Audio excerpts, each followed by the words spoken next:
Bonjour, je m'appelle Paul Jacquemart et je vais vous parler de mon livre qui s'intitule « Tirer au sort les délégués, une question de démocratie à l'école ».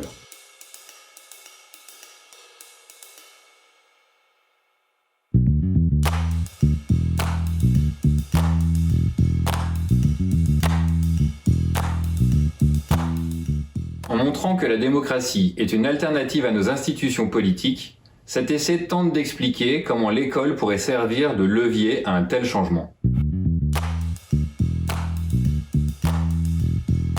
Eh bien non. C'est vrai que c'est une évidence aujourd'hui de penser que nous vivons dans une démocratie, que la France est une démocratie. Mais en fait, cette qualification est assez abusive.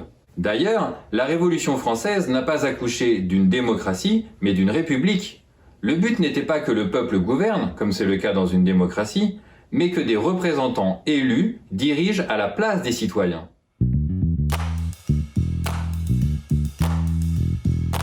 C'est vrai que là aussi, cela peut apparaître étonnant aujourd'hui. Nous avons tellement l'habitude de nous réjouir dès qu'un pays dans le monde organise des élections. Mais en tant que tel, ce mode de suffrage n'est pas démocratique.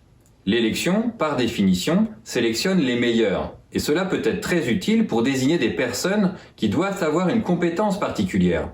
Mais voter pour des gens à qui on remet sa souveraineté, cela crée un gouvernement aristocratique ou oligarchique où seuls quelques-uns dirigent.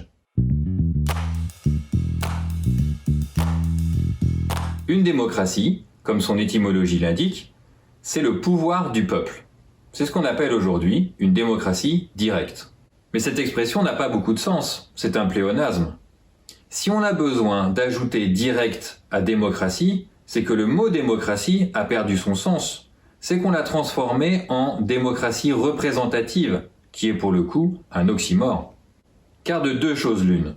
Soit le peuple est souverain et nous vivons en démocratie, soit le peuple choisit des souverains et ce n'est plus une démocratie. C'est là que l'école a un rôle à jouer. Elle pourrait former de véritables citoyens, c'est-à-dire des individus qui ont l'habitude de décider de leur vie par eux-mêmes, collectivement. Or, dans notre école, malheureusement, trop souvent, il y a véritablement une contre-éducation politique. Par exemple, chaque année, nous organisons une élection pour désigner les délégués.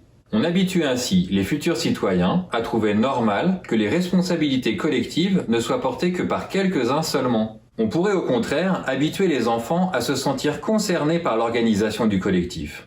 Et pour cela, en lieu et place de l'élection des délégués de classe, on pourrait organiser un tirage au sort des délégués. Cela fait une 50aine d'années qu'on organise des élections de délégués. C'est devenu une habitude à laquelle plus personne ne réfléchit. Du coup, tirer au sort apparaît totalement incongru, bizarre, voire révoltant. C'est pourquoi je prends soin dans le livre de répondre à toutes les objections possibles vis-à-vis de l'introduction de cette nouvelle pratique. J'en ai imaginé une douzaine. J'espère ainsi vous convaincre de faire de cette initiation politique des élèves un moment véritablement démocratique.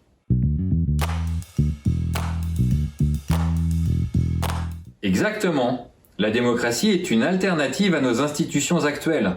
Nous ne devons pas nous enfermer dans l'alternative, le statu quo ou la dictature. La démocratie est réellement devant nous.